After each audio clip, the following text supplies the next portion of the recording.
Amis japonisants, salut à toi.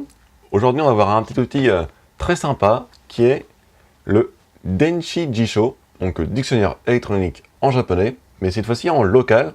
On avait vu une vidéo dans une vidéo précédente comment rechercher en quelques secondes avec un plugin Firefox n'importe quel kanji. Et là, on va voir ça en local, donc quand tu n'as pas d'ordinateur ou de smartphone, ou que tu es en train de lire justement un livre papier, tu vois, et que tu connais pas un kanji, tu n'arrives pas à lire un kanji, eh bien, ou un mot de vocabulaire d'ailleurs, tu as cet outil formidable qui est le Denshi Jisho. Alors le problème du Denshi Jisho, c'est que c'est très cher. Tu en as pour 400 € juste pour avoir cet outil. C'est vrai, c'est ça, c'est environ 400 € avec les frais de port, pour la France donc. Et là, celui que j'ai, c'est un Casio X-Word, que je dis pas de bêtises, Data Plus 6.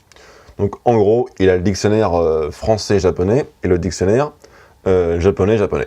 Voilà, c'est les deux que j'utilise principaux. Tu as plein de choses à l'intérieur qui servent à rien, comme dans tous les dictionnaires électroniques. Et donc là, je vais te montrer donc comment fonctionne, par exemple, le dictionnaire bilingue français-japonais. Donc là, on se met sur la deuxième caméra et on est parti. Donc, comme tu le vois, on a donc un clavier en QWERTY, donc comme les japonais, vu que c'est destiné aux japonais, hein, bien sûr, ce genre d'outil, mais en tant que français, on peut l'utiliser bien sûr très facilement. Et on va avoir un écran ici pour écrire les kanji avec ce stylet. Donc, on va s'écrire un kanji. On va reprendre le kanji qu'on avait utilisé dans la leçon précédente. Je te mets le lien soit là, j'ai oublié, en fiche. Donc, on va voir le kanji watashi. Hop, hop, hop, hop, hop. Voilà.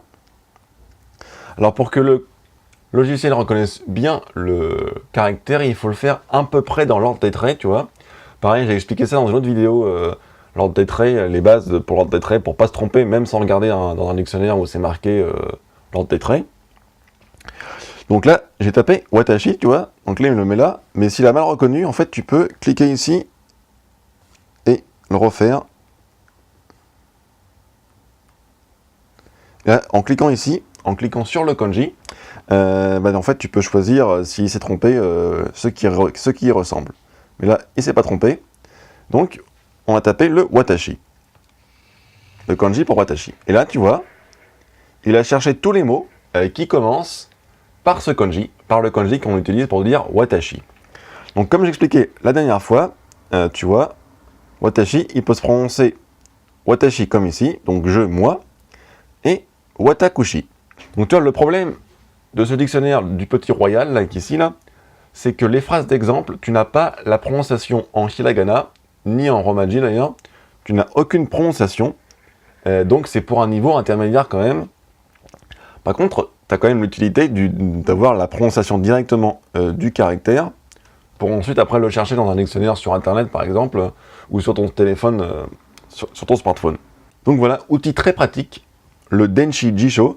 Donc je te conseille, si tu es à un niveau, tu vois, quand genre tu as fini le premier niveau du Mina Nihongo, ou que tu as le JLPT N4 par là, enfin le niveau quoi, le niveau pour parler un peu en japonais et comprendre les trucs de base, je te conseille vraiment parce que ça va te booster ton vocabulaire, puisque par exemple tu vas prendre un manga que tu auras acheté sur internet ou quand tu seras venu au Japon, tu auras pris quelques mangas, et tu as un kanji que tu connais pas et t'as pas marqué la prononciation sur les caractères, eh bien il suffit d'aller taper directement avec le stylet sur l'écran du Denshi Jisho et tu vas avoir directement la réponse directement sans passer par une liste, tu vois, comme le dictionnaire papier, faut que tu regardes sur la liste avec le nombre de traits, etc., faut que tu comptes et tout. C'est beaucoup plus long qu'avec cet outil formidable qui est le Denshi Jisho. Donc voilà, donc si tu as les sous, n'hésite pas à acheter un truc comme ça, c'est vraiment pratique, surtout si tu comptes aller jusqu'au bout en japonais et jusqu'au niveau courant. Je te conseille de te procurer ça. Pour le niveau intermédiaire, c'est génial, pour se forger un vocabulaire et chercher facilement les mots que tu ne connais pas. Voilà, donc moi je te dis à plus matane. Ciao ciao.